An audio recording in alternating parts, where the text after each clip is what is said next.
बहुत पुरानी बात है। एक बार एक जंगल में बहुत सारे एनिमल बहुत ही हंसी खुशी से रहते थे। वो कहीं पे भी आते थे, नाचते गाते थे और खेल खिलाते थे और बहुत ही मज़े करते थे।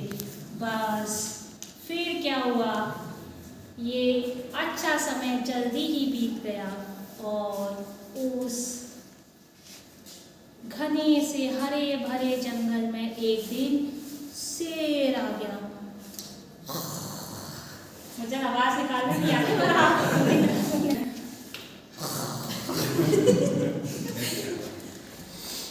और ये जो शेर था वो जैसे ही पूरे जंगल में दौड़ लगाता था, सारे जंगली जानवर उसको देख के भागने लग जाते थे और ये उनके पीछे जा जाके उनको दबा के उनका शिकार कर लेता था।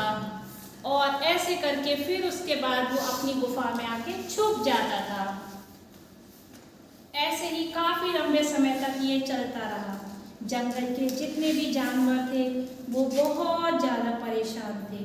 तो एक दिन एक रैबिट ने सोचा कि वो सारे जंगल के जानवरों की एक सभा बुलाए।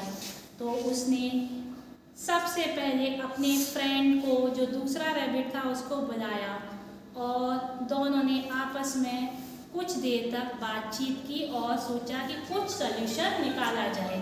फिर इन दोनों ने सोचा कि क्यों ना दूसरे एनिमल्स को, जानवरों को बुलाया जाए। तो जो दूसरा रैबिट था वो जिराफ को, मंकी को, इन सारे एनिमल्स को धीमे धीमे करके बुलाने लगा। जब सारे जंगल के जानवर, बियर, एलिफेंट सब इकट्ठा हो गए तो उन्होंने सोचा कि अब अपने जो हमने प्लान बनाया है उसके बारे में सारे एनिमल्स को बताया जाए। तो रैबिट ने कहा कि हमें इसका कुछ समाधान निकालना पड़ेगा। तो सारे जानवर कहने लगे, सही बात है, अगर ऐसा नहीं हुआ तो हम एक एक करके सारे खत्म हो जाएंगे। तो रैबिट ने कहा, हम खुद ही शेर के पास जाके पहले कहते हैं कि हम एक एक करके आपके पास आएंगे वरना हम सारे खत्म हो जाएंगे। तो ये जंगल के सारे जानवर उस शेर की गुफा के पास गए और उसको बुलाया आवाज देकर। और गुफा से जैसे ही शेर निकल के आया तो फिर सारे जानवर डरने तो लगे ही थे, लेकिन अपना बचाव भी उन्हें करना था। तो शेर ने कहा, बताओ यहाँ क्यों आए हो? तो जानवर, महाराज हम आपसे एक विनती करने आए हैं। क्या विनती है तुम्हारी? महाराज, हम एक एक करके आपके पास आएंगे और आप हमको अपना भोजन बना देना, पर हम तुम्हारी बात क्यों माने? तो कहने लगा, महाराज अगर आप हमारी बात नहीं मानोगे तो हम तो सारे खत्म हो जाएंगे, तो फिर आप अपना भोजन किसको बनाओगे? तो रैबिट, उसमें से जो रैबिट था वो निकल के आया, महाराज आप चाहें तो मुझे आज ही अभी अपना भोजन बना सकते हैं, किंतु आप एक बार मेरी बात को ध्यानपूर्वक सुन लीजिए। शेर ने कहा, बताओ महाराज। तो जो खरगोश था वो बोला, महाराज हम में से प्रतिदिन आपके पास एक आपके भोजन के रूप में आएगा और आप उसको खा लीजिएगा, और ऐसे करके ये प्रक्रिया चलती रहेगी तो हम भी बचे रहेंगे कुछ और आपका भोजन भी लगातार बना रहेगा, और नहीं तो हम सब खत्म हो जाएंगे और आप बूढ़े हैं तो फिर हम जब खत्म हो जाएंगे तो आपको इस उम्र में दूसरे जंगल में जाना पड़ेगा।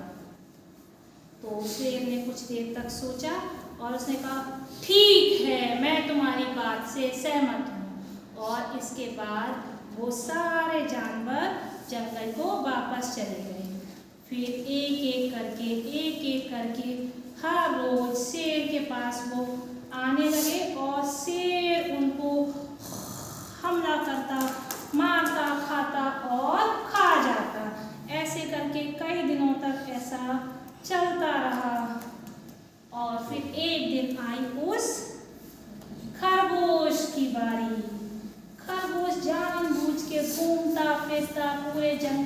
होता हुआ जानबूझ करके कुछ देर से शेर के पास पहुंचा।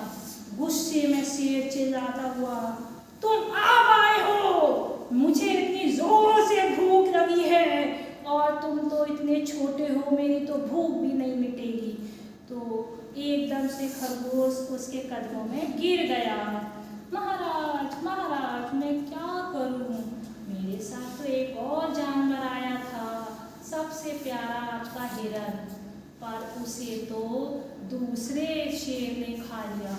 इस बात पे शेर को तो बहुत जोर से गुस्सा आ गया। इस जंगल में कौन दूसरा शेर है, मुझसे ज्यादा बलवान कौन है, मैं उसे नहीं छोड़ूंगा। तो बोला, महाराज अब बचा सकते हैं आप ही हमें। तो उसने शेर ने बोला, ले चलो मुझे उसके पास। तो खरगोश ने कहा, हाँ महाराज, आप मेरे पीछे पीछे आइए। और बस इस तरह से शेर खरगोश के पीछे पीछे, शेर आगे आगे, खरगोश आगे आगे, कभी शेर पीछे पीछे, और ऐसे होते होते खरगोश एक कुएं के पास पहुंच गया। अब शेर ने पूछा, तुम यहाँ क्यों रुक गए हो? खरगोश ने कहा, महाराज ये यहीं तो रहता है, यही इसका घर है।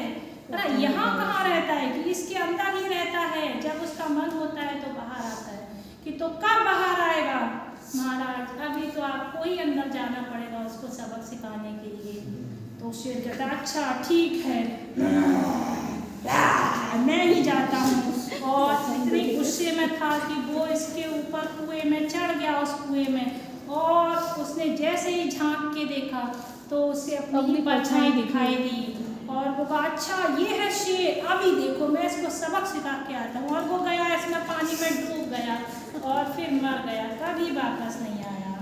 और इस तरह से खरगोश खुश हो गया और जंगल में वापस आया और ये खुशखबरी अपने सभी साथियों को सुनाई। और इसके बाद जंगल के जो जानवर थे वो खुशी से नाचने लगे, गाने लगे, झूमने लगे और वो खुश हो गए।